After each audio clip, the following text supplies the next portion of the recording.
Hii ndio soa soap. Wenye wajui soa soap ndio hii. Umeona? Kwa wenye waliona nikichuna ndio hii imeiva. Niliwaambia nitarudi tukule pamoja. Ndio hii imeiva. Soa soap yetu imeiva. Acha tukate tuone inakaa aje. Ni by the way ni mzuri.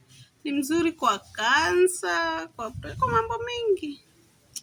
Ni poa sana. It's a good fruit to have in your land. Soa soap for those who know about it. Yeah. Hata nini yake. What do you call it? Matawi zake. Hata matawi zake ni poa sana ukichemusha, unakunywa kama supu.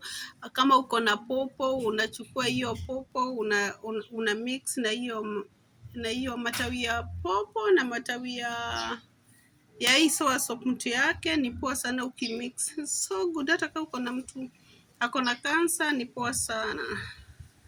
Ni poa sana, wacha tuikate hii, hata ihitaji kisu. Nataka muone venye inakaa ndani. Bwana veje hii mti yetu inatoa soa soap kubwa.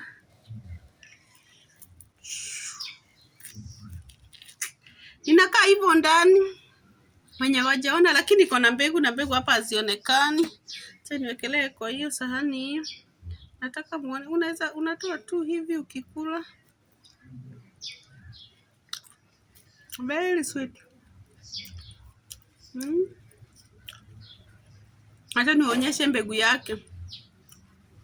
Unaona, inaonekania kwa umbali.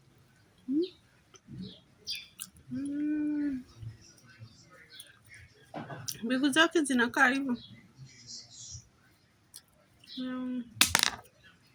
Umeiona? Kama imeanguka kabla muione.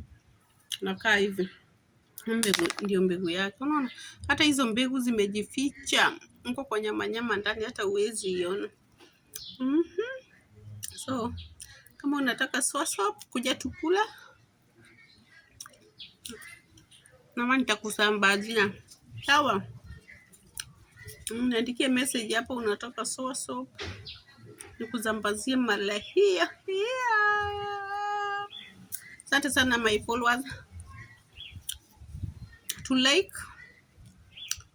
Tu comment hapo tuseme tunataka soa soap ama tutaki. Ama wenye wanajua kuihusu pia wafunze wengine, wawaambie uzuri wa soa soap. Bye bye. Thank you. Nilikuwa nataka tu kuonyesha soa soap yetu iliiva na ninaikula leo. Msikuje kuniuliza soa soap ilienda wapi.